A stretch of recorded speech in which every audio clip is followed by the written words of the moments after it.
Welcome back to the channel, as today we are going to talk about the Detroit Red Wings and their superstar of a defenseman, Moritz Seider.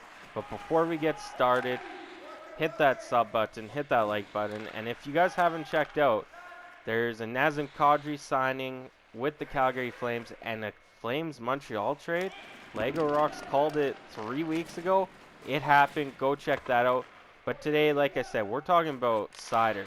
This kid came into the league after being drafted 6th overall in the first round of the 2019 draft, played a full season last year, and tore up the NHL for his first season ever.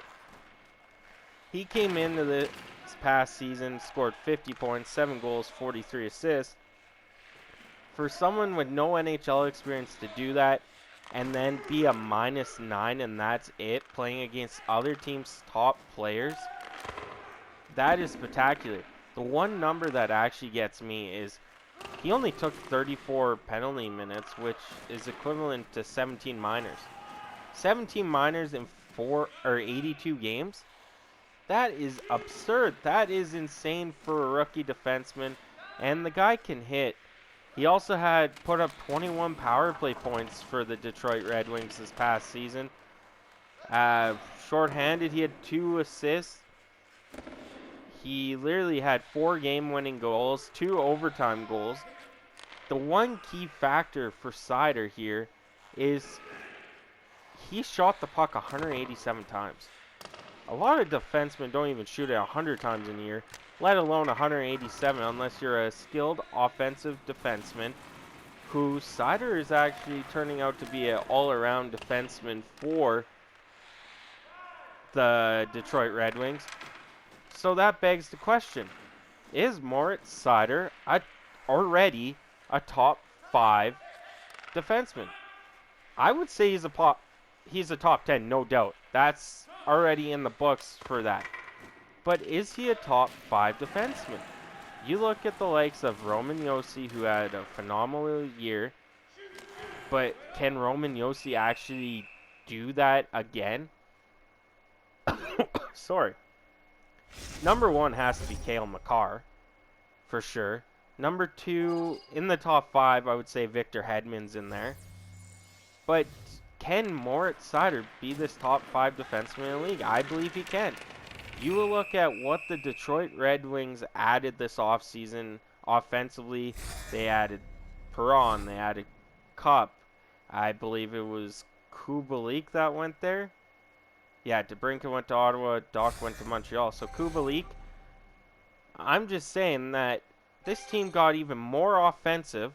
You already have Dylan Larkin, Bertuzzi, Raymond, and this guy put up 50 points with those guys. Now you add a full, basically, line of offensive players. I could see Moritz Seider scoring 75 points next year easily with the team they have.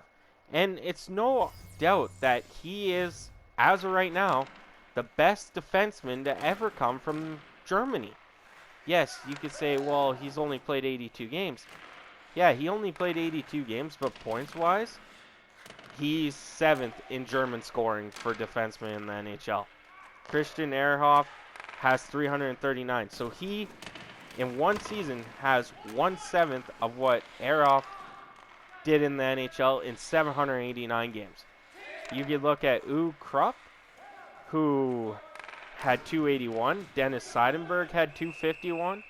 Brian Glynn, in 431 games, only had 105. Seider puts up 54 points this season. He jumps from 7th to 4th. Did I say Simon? Seider, sorry. Seider is arguably the best German defenseman ever play in the NHL after one season. And he literally could be a top 5 defenseman right now. He's certainly a top 10. There's no doubt about that. But he is a role model for all these up-and-coming German players. Him, Draisaitl, Stützle. They are role models. And you look at the World Juniors right now. Yes, Germany's out now. but they finished third in Group B. When was the last time Germany actually finished top 3 in the World Juniors?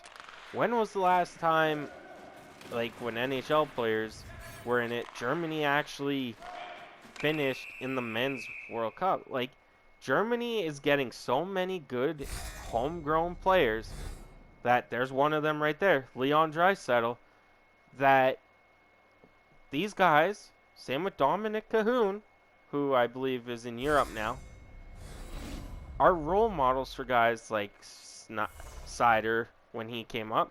Now there's a bunch of younger guys, and I'm excited to see what Germany has to offer for the NHL, because a lot of guys are coming. It started back in the day, like Ehrhoff came up, Seidenberg, there was, I believe, Marcel Gottsch. Like, it is insane how well Germany's actually producing players right now. And Seider is, of course, the best German defenseman right now to come out of Germany. That could change in a matter of 5 years if he slows down or not. But I really don't believe he will, playing with the likes of the players they have in Detroit. And then you go top 5 in the NHL. Like, I don't think Yossi's going to have the season he did. I think that was one and done. You got Hedman in there. You got Cale Makar in there. You can throw maybe Adam Fox up there. Devin Tays is top 10. I don't think he's a top 5 defender.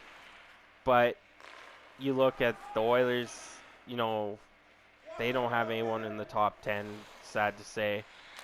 But it's great to see this kid come in and take the league by storm and playing his game.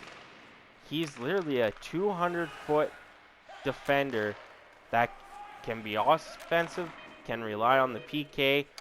He is first-line power play all day, every day. And there's not much you could talk about this kid because everything is so good. He knows how to play the body. Defensive positioning's there.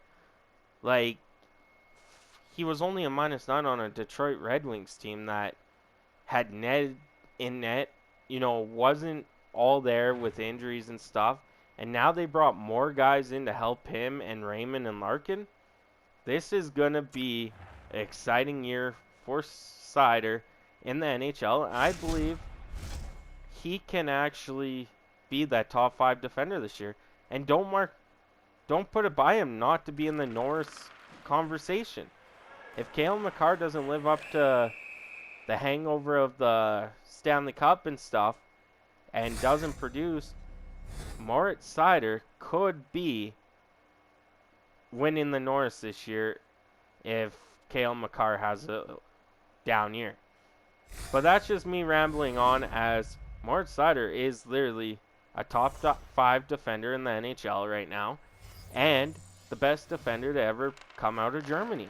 I wouldn't say best player because Leon Draisaitl is the best player ever come out of Germany. But he's up there in the top 5 of the best Germans ever to play in the NHL. But that's just me rambling on. I hope you guys enjoy the rest of your day. Stay safe out there. And thank you for listening to me ramble. Have a good one.